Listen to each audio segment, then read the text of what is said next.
आदरणीय महानुभाव, मेरे देश के सभी नागरिकों, देशवासियों, मेरे मित्रों, बंधुओं, प्रेमियों,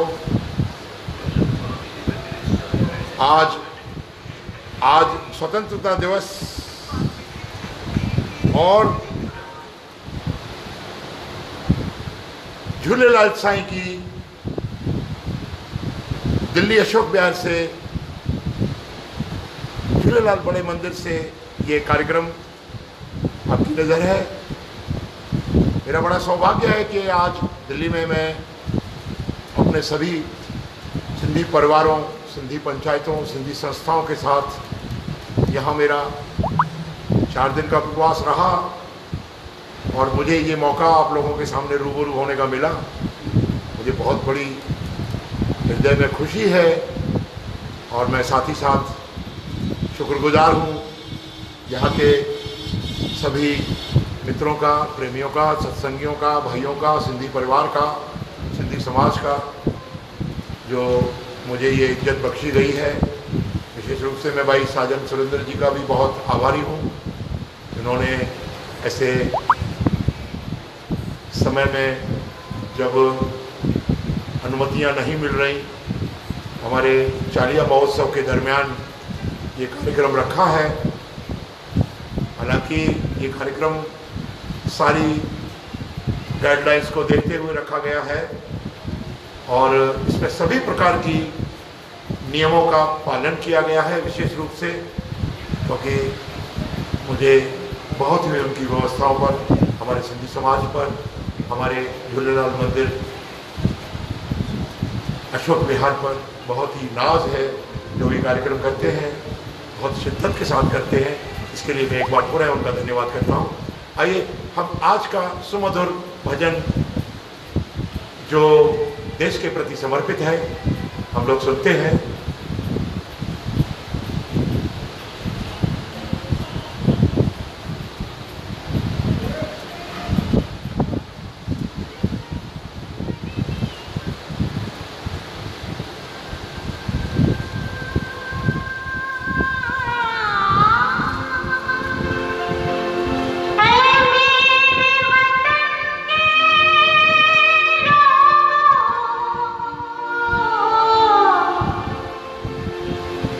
जो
जय हिंद।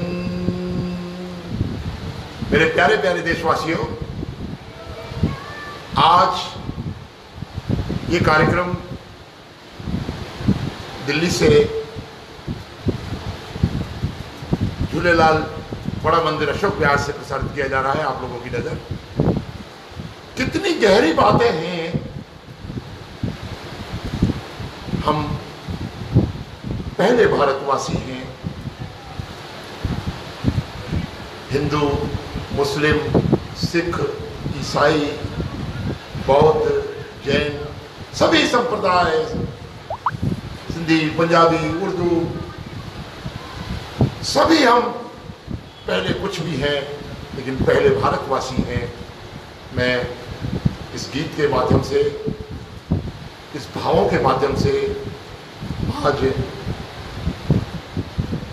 भारतवर्ष के 75वें स्वाधीनता दिवस पर आप सभी लोगों को एक बार प्रणाम करता हूं, आप लोगों का अभिवादन करता हूं।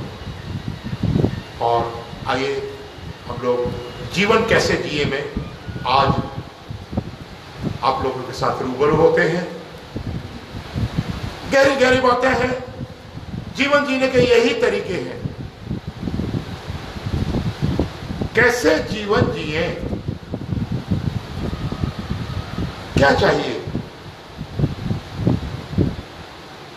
क्या मिला है, क्या पाना है, किसके लिए प्रयास करना है, कैसे जीना है, क्यों जीना है, अब तक जिए तो क्या जिए, अपने लिए जिए, न कभी किसी को देखा, न कभी किसी को सहलाया, न कभी किसी को प्यार दिया, न कभी किसी को ऐसा कुछ दिया कि वो तुझे देने के लिए याद रखे।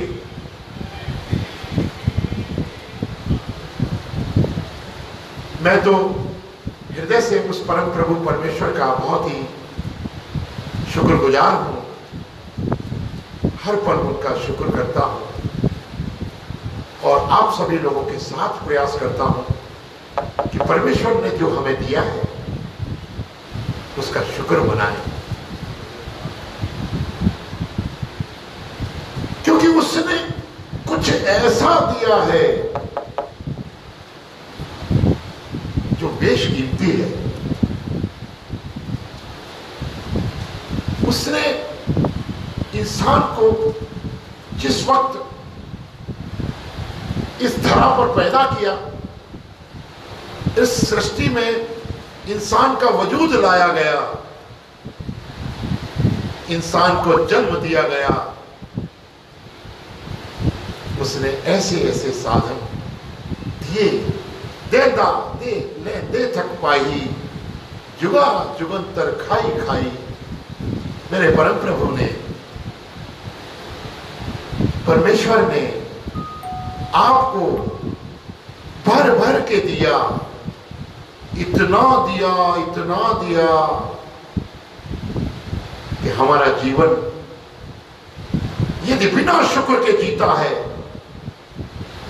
तो हैफ है उस जिंदगी को जिसने परमेश्वर ने इतना देने के बावजूद भी उस परम प्रभु का शुक्राना ना अदा किया हो। ऐसी कई एक बातें हैं जो हम समय समय पर अपने अनुभवों से साझा करते आए हैं। थोड़ा सा इसकी आवाज, और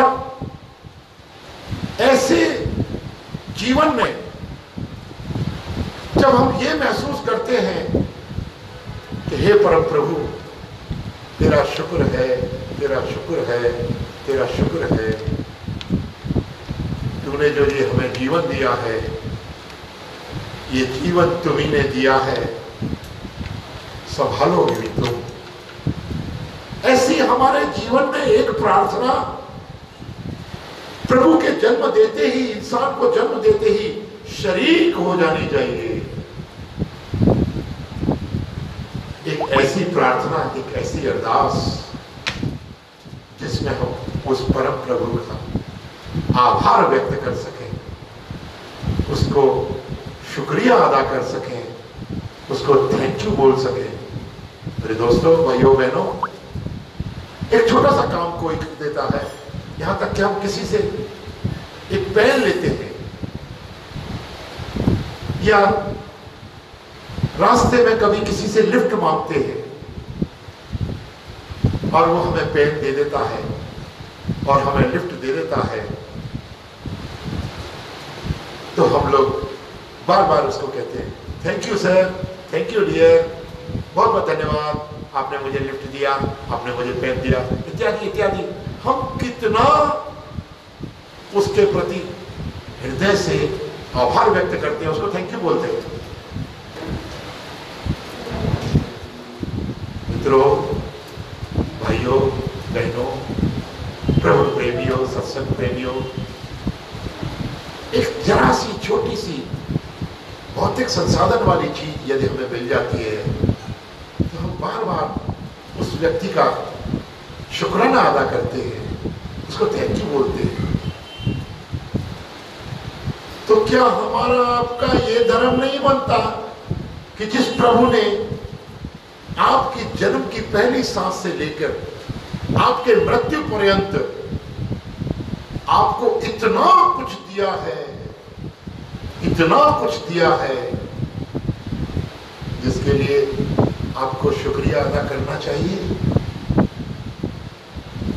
अगर आप शुक्रिया अदा नहीं करते हैं तो मैं एक दृष्टिकोण आपको विचार रख रहा हूं, उस तरफ जाइए।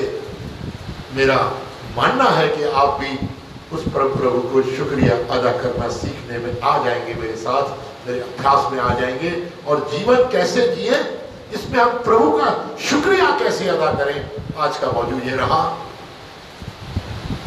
हम लोग सवेरे सवेरे प्रातःकाल उठते हैं, हाथ मुंह धोने के लिए बाथरूम में जाते हैं और सबसे पहले कायनात के सृष्टि के सभी तत्व, जिसमें 5 तत्व हैं, पृथ्वी, जल, आकाश, वायु,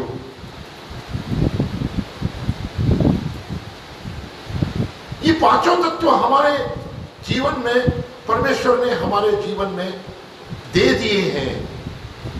चित जल पावक गगन समीरा, 5 तत्व मिल बना शरीरा।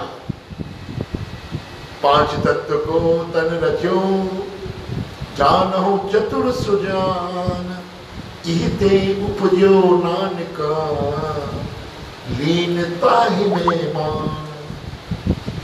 मौलिक 5 तत्वों से परमेश्वर ने हमारा जीवन संरचना किए है। प्रातःकाल उठते ही सबसे पहले हमको जल के दर्शन होते हैं। मित्रों, अगर एक दिन म्युनिसिपैलिटी के नल का पानी आपके हाथ में ना आए और एक दिन अगर पानी से आपका बेटा ना हो, तो मैं समझता हूं हमारा जीवन अवरुद्ध हो जाता है। हमारी जन्म की पहली सांस से लेके जल, वायु, अग्नि, पृथ्वी, आकाश, इन्हीं 5 तत्व का फ्री ऑफ कॉस्ट परमेश्वर सदा सदा सदा सदा दे रहा है, देता ही रहा है। बल्कि ऐसा कहा जाए कि यही 5 तत्व हमारे जीवन के मूल आधार हैं, हमारे जीवन है। इन 5 तत्वों में से यदि एक तत्व भी वो हटा लेवे, मेरे भाई सुरेंद्र जी, बोलो राम सीताराम। मेरे दोस्तों, क्या हमारा आपका ये नियम नहीं बनता? एक दिन चूल्हे पर रोटी बनाने के लिए अगर आपके गैस में अग्नि ना जले, फ्री ऑफ कॉस्ट, बिना किसी मूल्य के जल, अग्नि, अनवरत वायु, मलयाचल पर्वत की सुगंधित हवाएं, हर वक्त वो जीवन संजीवनी के रूप में, प्राणवायु के रूप में न केवल मनुष्य को बल्कि प्रकृति के हर उस प्राणी को मिल रही है, अनवरत मिल रही है।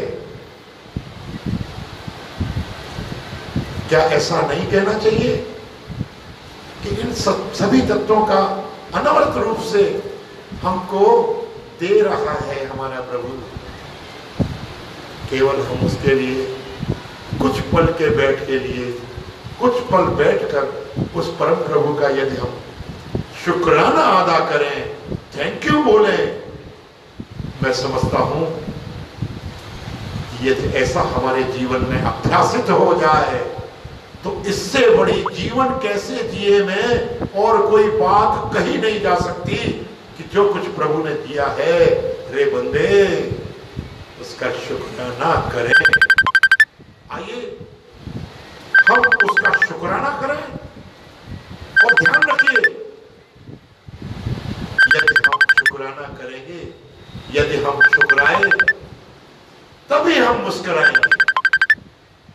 शुक्राना ते मुस्कुराना जीवन का बहुत बड़ा मंत्र, महामंत्र है। परम प्रभु के प्रति आप शुक्राते रहिए और आप मुस्कुराते रहिए। आपके जीवन के सारे खजाने आपके लिए परमेश्वर ने खोल के रखे हुए हैं। शुक्राइए और मुस्कुराइए।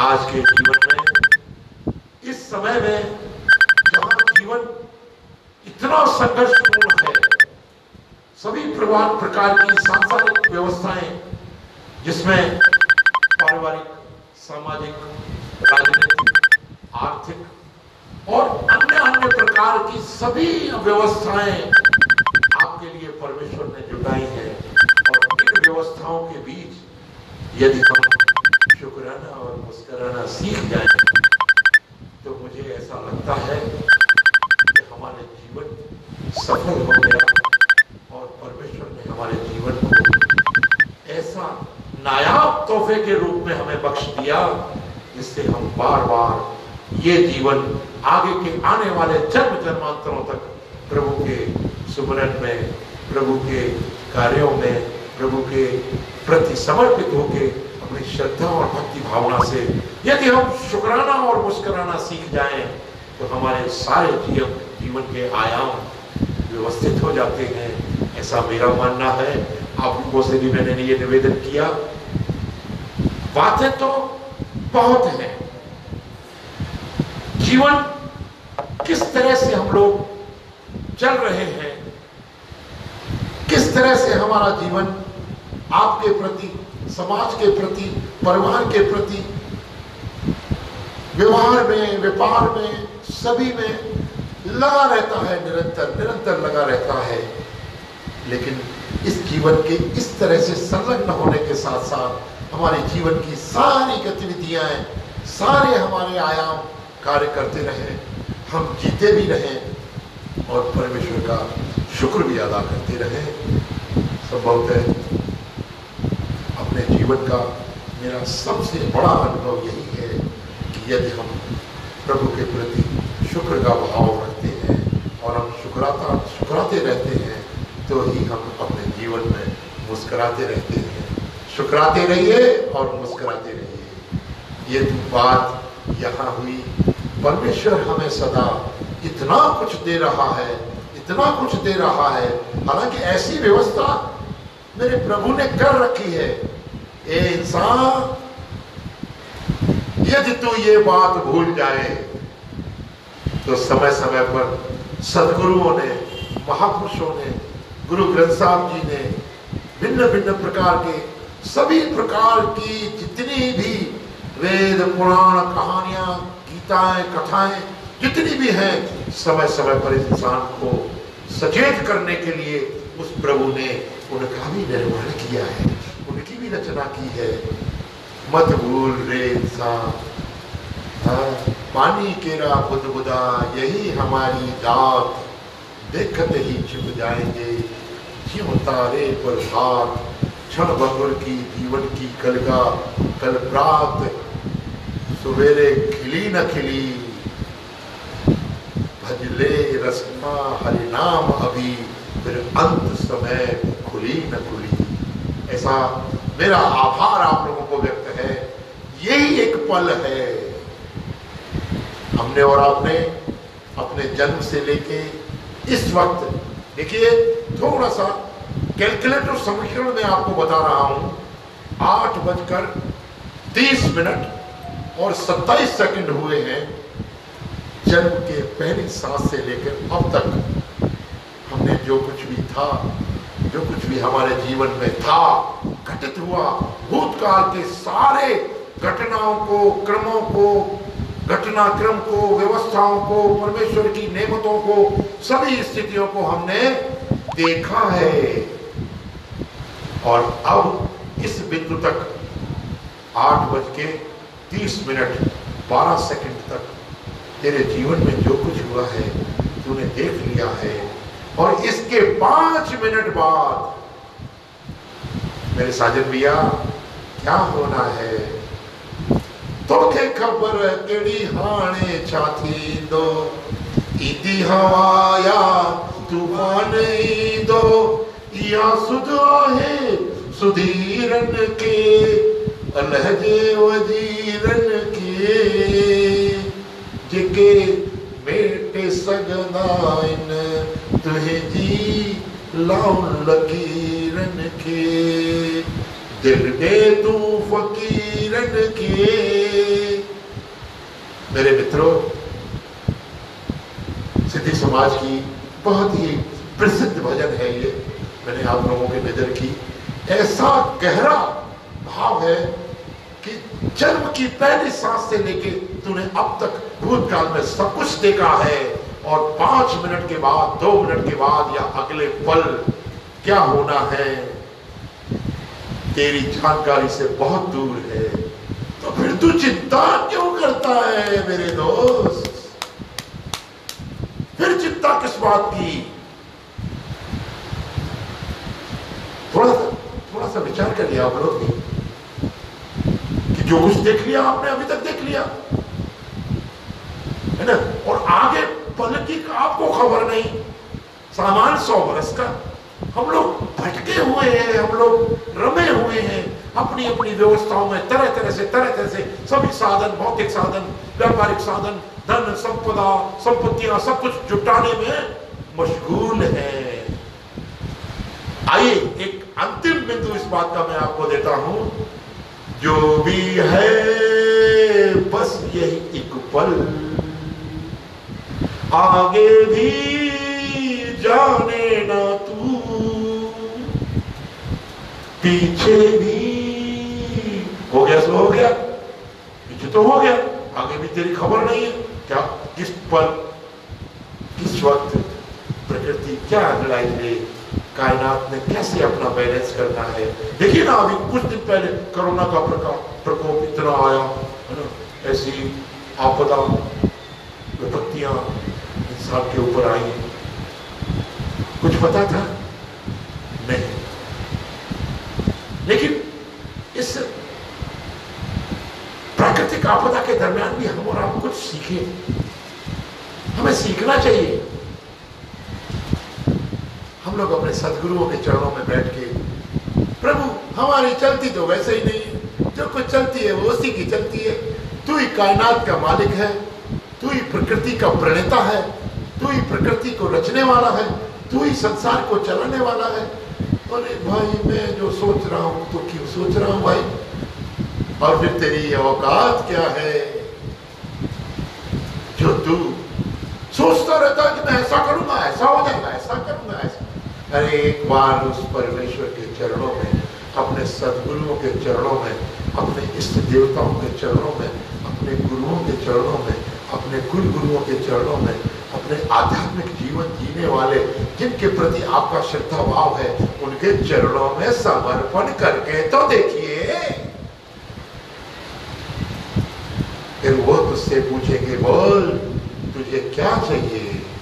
हम जाते हैं उनके हाथों में मांगने, हे प्रभु हमें ये दे दीजिए, हमें ये दे दीजिए, हमें ये दे दीजिए। अरे भाई, चम्मच लेके पहुंचे हो तुम उनके पास,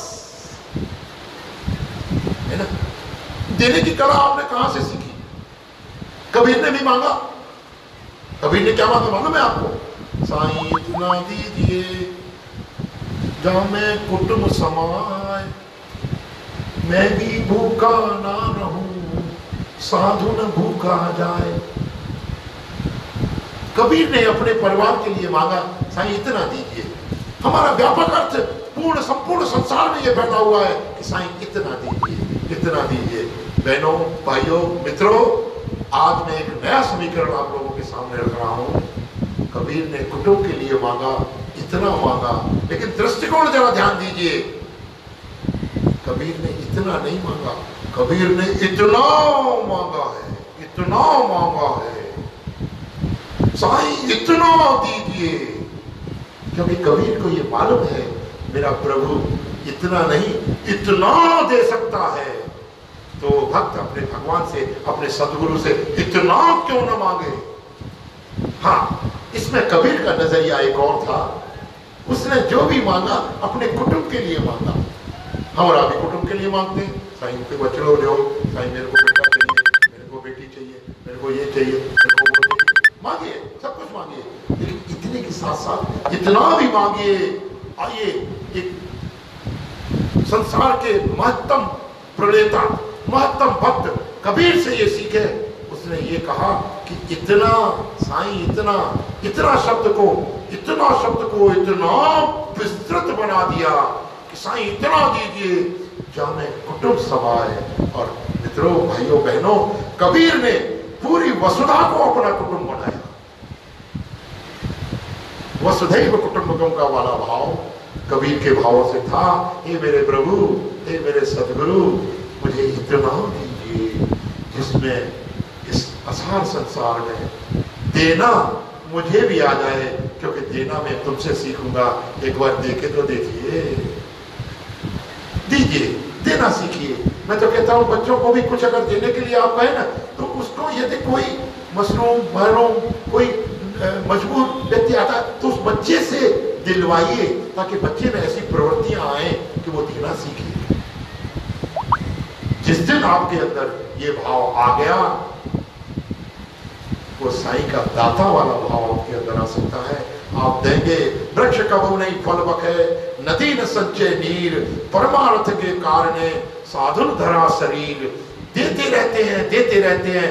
मेरे सदगुरु, मेरे परम प्रभु, देना, दाता, दाता के रूप में जीवन कैसे जिए, हम देना सीखें, हम अपने भाव देना सीखें। आपके पास कुछ नहीं है, चलिए मान लीजिए, नहीं प्रभु हमारे पास तो कुछ है ही नहीं, हम क्या किसी को दान दे दें, क्या किसी को चढ़ाएं, क्या, कोई बात नहीं, दान नहीं है मत दीजिए, धन नहीं है मत दीजिए। आप केवल भाव तो दे सकते हैं।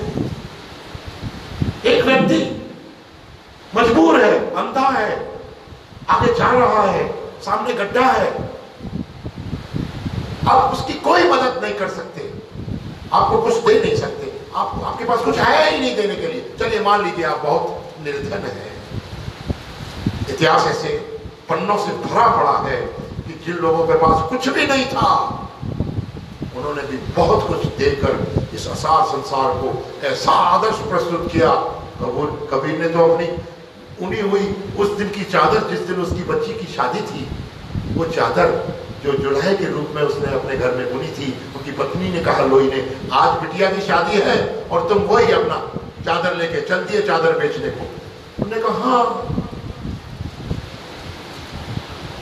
कहाँ जा रहे हो? मैं तो चादर बेच दो। चादर बेचने निकले।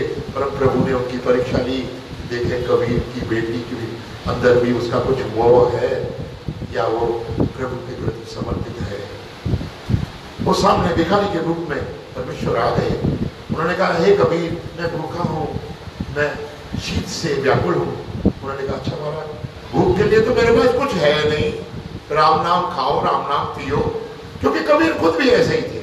और ये शीत की बात है, तो ये चादर मैंने बुनी है, ये मैं आपको डालता हूँ। और वो शीत की चादर पाकर वो जो ठंडक उसको लग रही थी, उसको चादर पहन के ठंडक में कबीर ने भाव दिए। वो परम प्रभु उसके बाद गंगा जी के किनारे जाके बैठ गए। कबीर उन्होंने कहा, बेटी की शादी है, अभी तू जाने, तेरा काम जाने, तेरे हवाले मेरी गाड़ी, तू जाने तेरा काम जाने। क्या बात, बैठ गए जाके गंगा किनारे, और भगवान ने उस कबीर का वेश बना के कबीर के घर में जाके, कमाली जो उनकी बेटी थी, ऐसी शादी कमाली की हुई, संसार आज तक ध्यान रखता है कबीर के, मेरा काम तेरा। अरे अपना भाव समर्पित करके तो देखिए, उसके पास तो कुछ नहीं था, केवल भाव दिया, और जहां भाव है वहां संसार में कोई अभाव नहीं होगा, ऐसा मेरा अपना अनुभव है। आदरणीय मित्रों, मेरा कार्यक्रम समापन की ओर। ऐसी एक मेरे मन में बात आई कि आज मैं एक बार पुनः आप सभी का इस्तेकबाल करूं आज के स्वाधीनता दिवस पर। और आज यहाँ शाम को 8 बजे से हमारे चालिया के अंतर्गत विश्व कल्याणार्थ श्री झूलेलाल चालिया महोत्सव, और इसमें तो लिखा हुआ है उचित दूरी, मास्क है जरूरी, कृपया व्यवस्था बनाए रखें। आज शाम को 8 बजे हमारा बहुत ही भाव से विस्तृत, अधिक भीड़ भाड़ नहीं होगी, पेंडेमिक गाइडलाइंस के अंतर्गत सारी व्यवस्था यहाँ रखी गई है। भोजन प्रसाद इत्यादि का भी विचरण बहुत ही सभी नियमों का पालन करते हुए रखा गया है। मैं इस बात के लिए यहाँ की सभी संस्थाओं को, सिंधु यूथ और अपना झूलेलाल मंदिर अशोक विहार के सभी कार्यकर्ताओं को, सभी सिंधी परिवारों को, सभी पंचायतों को, जिन्होंने कार्यक्रम आयोजित किया है, बहुत ही व्यवस्थाओं में रहकर उन्होंने किया। मैं उनको एक बार बहुत बहुत साधुवाद देता हूँ, उनको शुभकामनाएं देता हूँ। आज शाम 8 बजे आप लोग जरूर, ये कार्यक्रम तो ऑनलाइन भी रहेगा, आप लोग ऑनलाइन भी इसके दर्शन कर सकते हैं। भगवान झूलेलाल जी के दर्शन, आरती, अरदास, ज्योति प्रज्वलन, ज्योति संगम इत्यादि इत्यादि, मेरे जैसे भी बालक यहाँ प्रभु के चरणों में हाजिर हुए हैं, ऐसा मैं सभी को धन्यवाद देता हूँ। आप सभी का बहुत बहुत धन्यवाद। आयो लाल सवई झूलेला, ओ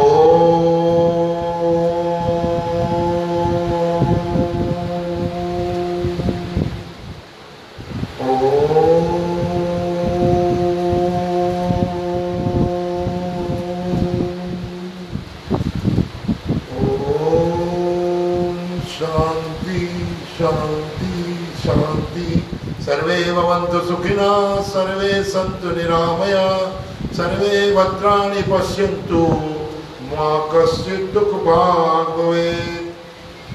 बहुत बहुत धन्यवाद आप सभी का। आप सभी को एक बार पुनः स्वाधीनता दिवस की कोटि कोटि शुभकामनाएं। स्वस्थ रहें, मस्त रहें, अस्त व्यस्त न रहें। सभी व्यवस्थाओं को आप अपने जीवन के दर्शन को, जीवन कैसे जिए प्रयास करें। मेरी अनुभव की बातों को अपने हृदय लगाएं। मैं क्षमा चाहूँगा, आज के दिन समय अभाव के कारण सभी उपस्थित लोगों का नाम नहीं पढ़ पा रहा हूँ। ये सारा कार्यक्रम आप लोगों की नज़र, बहुत बहुत धन्यवाद। नमस्कार, प्रणाम।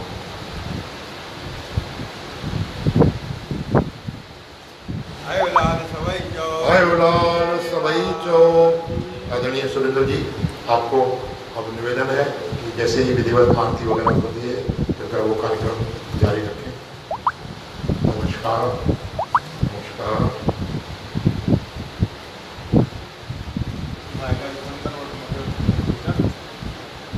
So, listen at home.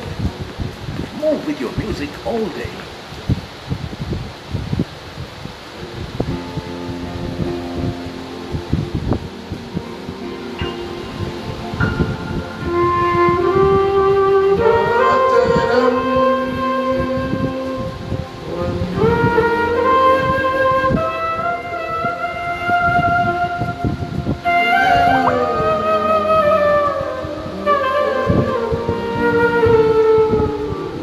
Oh